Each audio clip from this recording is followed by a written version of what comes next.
Hoje eu vou falar sobre porque é que eu perdi o barco, né? Bom, eu neste momento a cabeça começa, né, a superar e a refletir e pronto. Entretanto eu vi uma entrevista do Hélio Caprum, né? Tanto no hashtag Sal como num canal português do YouTube, em que ela explica a viagem de 3 anos e também porque é que ele perdeu o barco e tal. E no fundo eu entendi a mensagem, que é o seguinte: a culpa de ter perdido o barco, né, é um conjunto de fatores, né? E no fundo, responsabilidade de quem é o proprietário, né? Ou de quem está na posse, né? É assim, eu já disse o que aconteceu, não é? Foi o mooring que colapsou durante a noite. Eu não tinha conhecimento suficiente sobre moorings para, pronto, prevenir. E eu estava a dar agatinhando ainda, estava dando os primeiros passos, né? O que eu entendi do Hélio Caprum é assim: quando eu falava no trabalho e amigos meus o que eu estava a fazer no barco, a forma como eu falava, eles diziam: Fogo, você fala do barco como se fosse um filho, cuidado a um filho.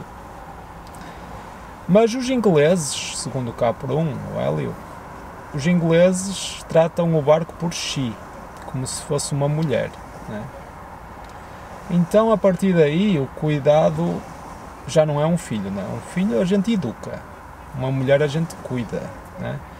É diferente, então realmente eu entendo.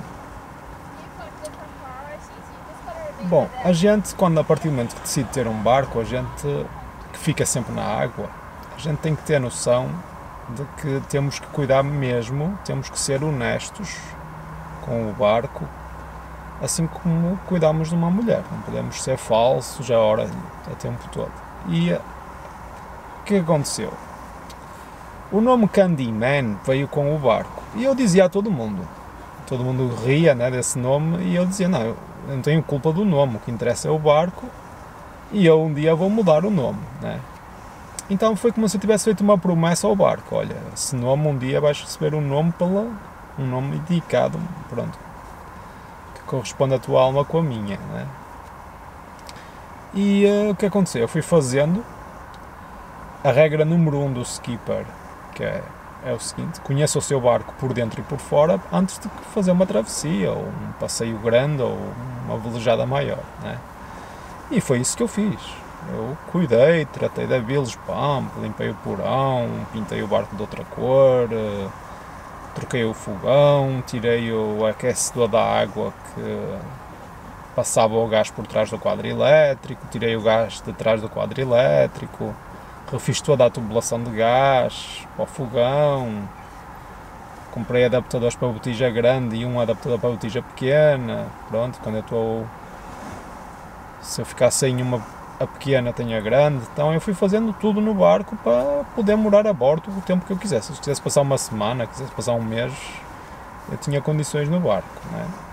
E aos poucos ia aprendendo a velejar e ver o que é que eu precisava. Eu tinha chegado à conclusão que precisava de uma jib para ventos fortes, que eu só tinha uma genoa, que é mais frágil para ventos fortes, mas é boa em ventos fracos e tudo mais, né? E a partir do momento que eu fiz a promessa de que ia mudar o nome do barco, eu ia ter que fazer uma cerimónia de aceitação ao Poseidon dos mares, que é o deus dos mares, que é aquele procedimento com os amigos que a gente vai para o barco com um plate de aço inox, uma chapa de aço inox. A gente escreve o nome do barco, Candyman, joga na água, como se fosse a se despedir do nome, né? E depois eu já tenho os adesivos colocados tapados, eu faço a cerimónia a pedir a aceitação e as leituras que eu faço sobre o pedido que eu faço ao Poseidon dos mares, despejando uma bebida tipo um champanhe ou o que é, toda à volta do barco, e aí eu retiro os adesivos e dá-se início ao batismo, como se fosse um batismo do novo nome do barco. Então, o que é que aconteceu? Eu cuidei do barco,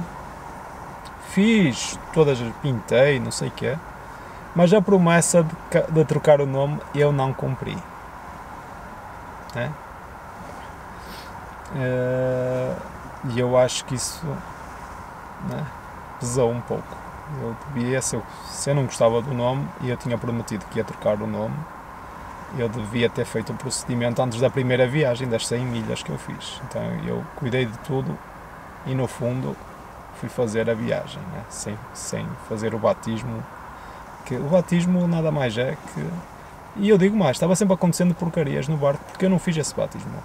Já tinha rasgado a vela da frente velha, já tinha rasgado esta vela nova que eu tinha colocado na frente, então via-se que coisas assim estavam a pesar, e havia barcos lá abandonados que não acontecia nada e o meu estava sempre com alguma coisa acontecendo a estragar o barco, né? A própria corda que segurava o barco lá no mooring estava a ficar danificada e eu nem sabia, quer dizer, então foi tudo um conjunto de fatores que me levaram a perder o barco, né? Por exemplo, a experiência que eu tenho agora de navegação, né?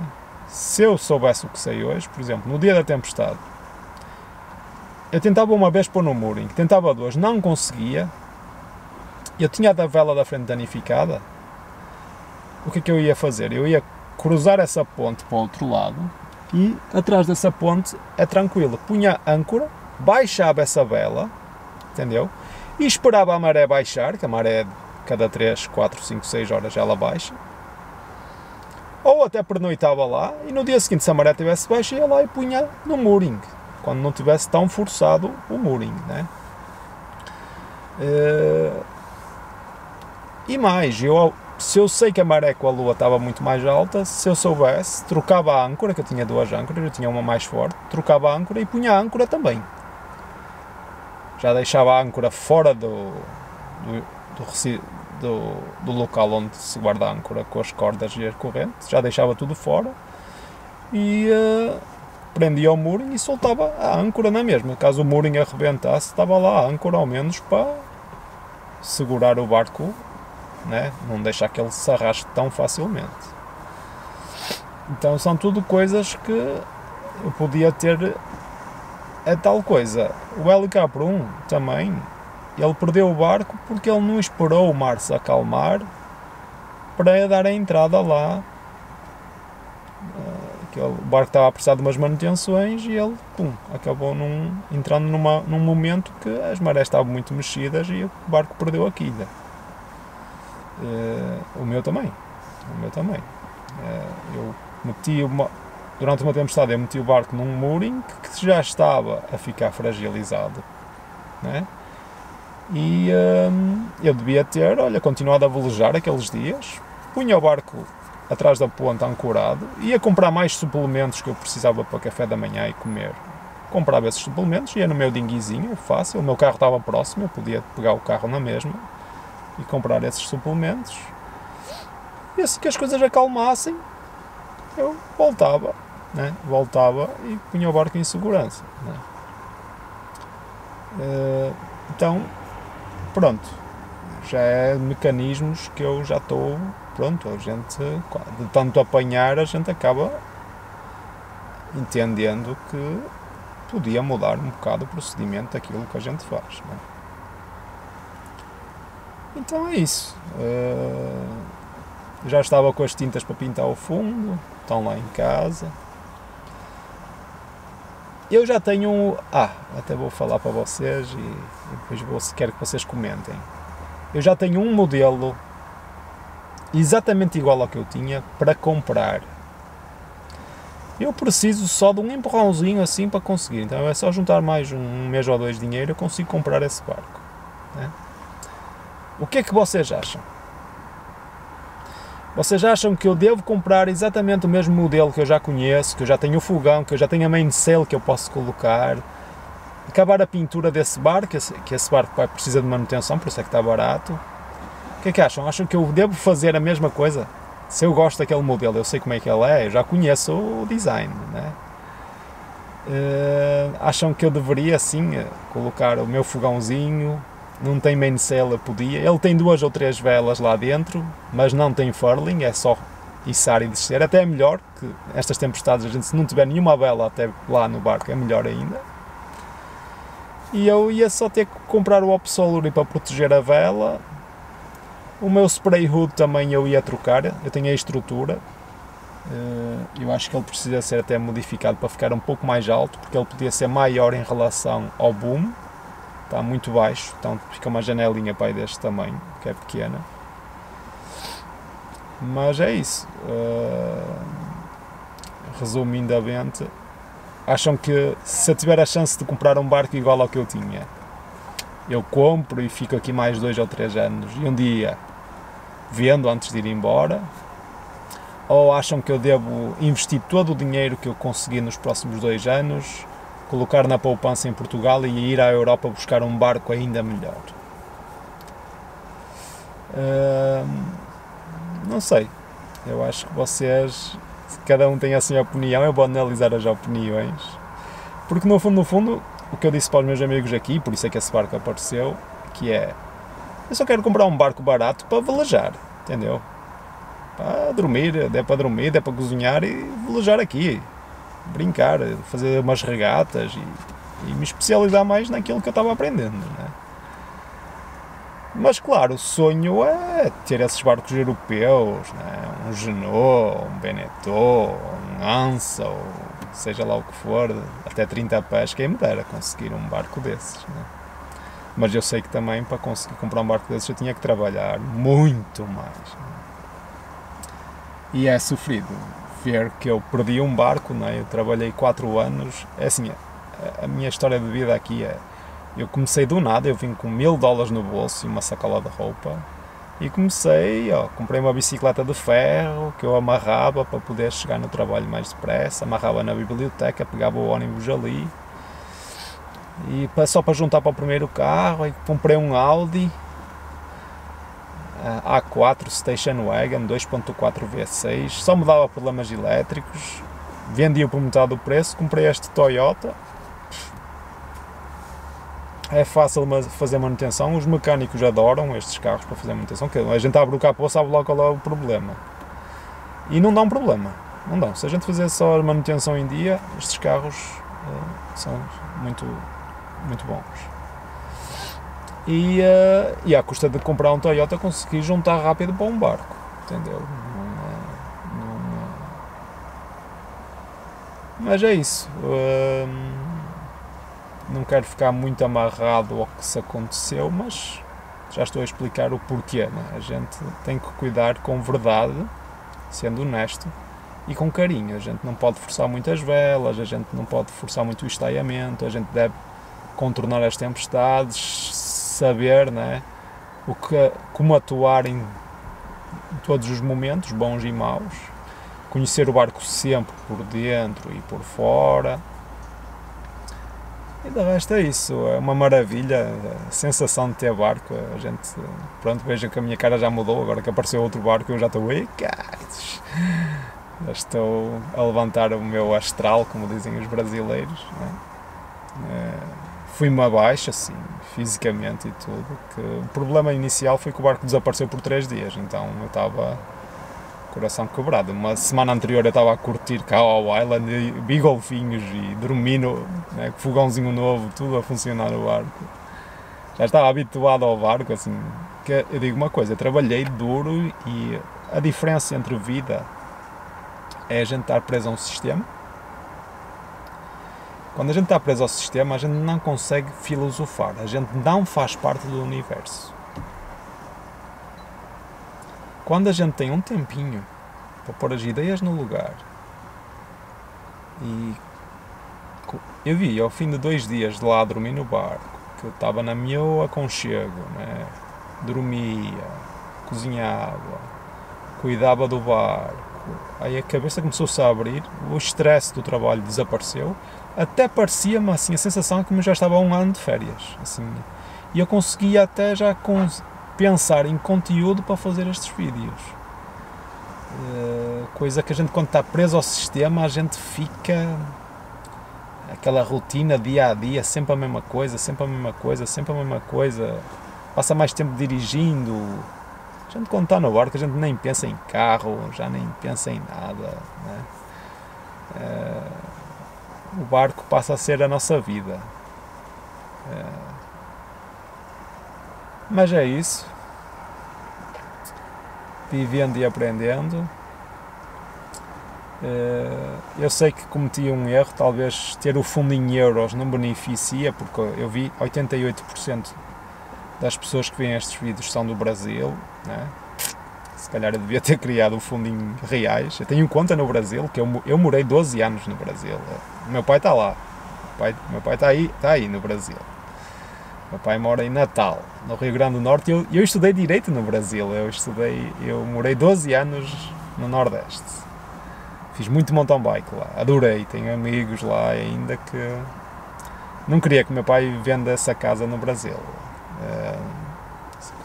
Que um dia eu gostava de, né, reviver aí o pessoal do Brasil, que é super gente fina e tal. Eu fiz mountain bike, conheci o interior do Nordeste, cara, tem paisagens lá, Pedra da Boca e Monte das Gameleiras, Serra da Formiga, cara, aquilo é o Brasil que poucos conhecem. Sabe o que é no Brasil? A areia, né? O mar há 90 milhões de anos esteve 90 km para dentro da costa. Então a gente anda quase 100 km e ainda tem dunas. Ainda tem pedras redondas do tempo dos dinossauros, assim, tipo uma montanha de uma pedra redonda, como a Pedra de São Pedro, está lá num dos vídeos, vocês, a caminho da Pedra de São Pedro, é um dos vídeos que eu tenho lá. Então a minha vida começou no mountain bike e agora está-se a voltar para a navegação. E aqui na Nova Zelândia, como é muita subida e descida, aqui a gente anda melhor de road bike. A magrela é levezinha para as subidas e a descer também embala muito mais rápido. Então a gente consegue fazer treinos de mais qualidade, né? E pronto, resumidamente é isso. O barco é como uma mulher, a gente não tem cuidado do estaiamento, da pintura do fundo, não forçar muitas velas, contornar as tempestades, saber pôr o barco em segurança, cuidar que assim, quantos menos fatores negativos, menos zebras, né? Mas tudo parte de nós, né?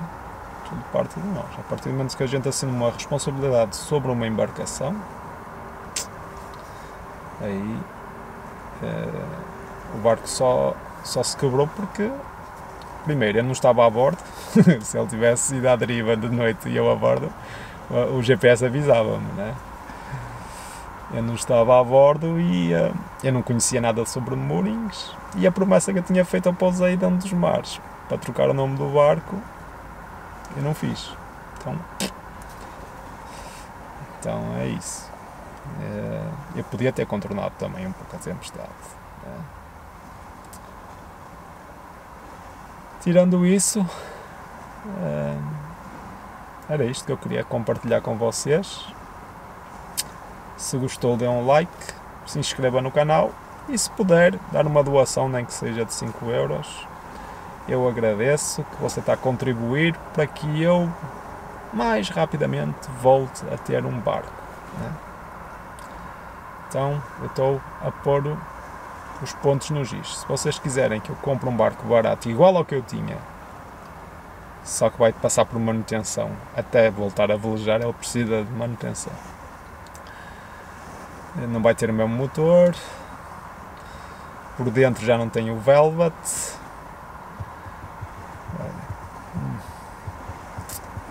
Vamos ver, vou ter que negociar muito bem Porque eu sei, a partir do momento que eu tiver esse barco, vai ser mais 1 ano ou 2 a gastar dinheiro naquilo. Né? Coisa que se eu juntasse dinheiro durante 2 anos, talvez chegasse à Europa e aparecesse-me um negócio de um barco que era muito melhor. Né? Porque aqui, como é protegido, o mar não é mau, não. O mar é bom. Agora Atlântico, Nortada, já tem que ser um barco preparado, cara. Tem que ser um barco, não dá para estar, tem que ser um barco bom de velejar. Mas eu digo, a parte fraca da tempestade era a minha cabeça, que eu nunca tinha sentido. Então, o barco, se eu analisasse a minha posição física dentro do barco como pessoa, o barco estava, nenhum mastro abanava muito, ele só desviava a traseira um pouco com as ondas. Mas eu, a pessoa que estava lá, não era quase nada. Aquilo, cheguei a um ponto que eu comecei a dizer a mim próprio: não te preocupes, está tudo bem, olha isso, nem estás molhado, nem está. Então é isso. Espero que tenham gostado e um abraço.